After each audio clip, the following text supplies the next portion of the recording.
Hair ওয়াশের ক্ষেত্রে আমরা যে মিস্টেক গুলো করে থাকি সেটা নিয়ে কথা বলবো।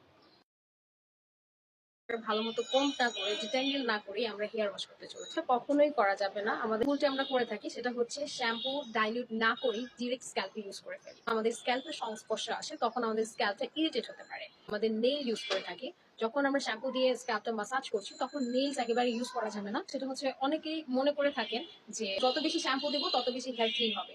আসলে বিষয়টা এরকম না। আরেকটি যে মিস্টেক আমরা করে থাকি সেটা হচ্ছে হেয়ার টাইপ না বুঝেই আমরা যে কোনো শ্যাম্পু ইউজ করে ফেলি। এটা আসলে উচিত না। হচ্ছে আপনার দরকার কোন শ্যাম্পু সেটাই আপনাকে ইউজ করতে হবে। নেক্সট যে মিস্টেকটি আমরা করি সেটা হচ্ছে গরম পানি ব্যবহার করি হেয়ার ওয়াশ করার সময়। এটা অনেক বড় কমন একটা মিস্টেক। আর এর ফলে কিন্তু লং টার্মে আমাদের হেয়ার ড্রাই হতে পারে, ফ্রিজি হতে পারে, ইরিটেটও হয়ে যেতে পারে। আমরা শ্যাম্পু এবং কন্ডিশনারের কাজটা অনেক সময় কন্ডিশনার অ্যাপ্লাই করার সময় আমাদের রুটে অ্যাপ্লাই করে ফেলি বা আমাদের স্ক্যাল্পে অ্যাপ্লাই করে ফেলি। এতে আমাদের স্ক্যাল্পের যে পোর্সটা সেটা অনেকটা ক্লগড হয়ে যেতে পারে, যার ফলে আমাদের পরবর্তীতে ড্যান্ড্রাফের মতো সমস্যাও দেখা দিতে পারে। তো কন্ডিশনার ইউজ করছি, তবে আমাদেরকে এটা ভালো মতো পানি দিয়ে ওয়াশ করে নিতে হবে যাতে কোনো রেসিডিউ আমাদের স্ক্যাল্পে না থাকে। আদারওয়াইজ আমাদের ড্যান্ড্রাফের প্রবলেম হতে পারে, স্ক্যাল্প আমাদের ক্লগ হয়ে যেতে পারে। তো এই বিষয়গুলো অবশ্যই মাথায় রাখতে হবে। পেজ এবং ইউটিউব চ্যানেলটাকে আপনি ফলো করে দিতে পারেন যাতে কোনো ধরনের আপডেট মিস না হয়। আর till then, take care of your beautiful hair. আল্লাহ হাফেজ।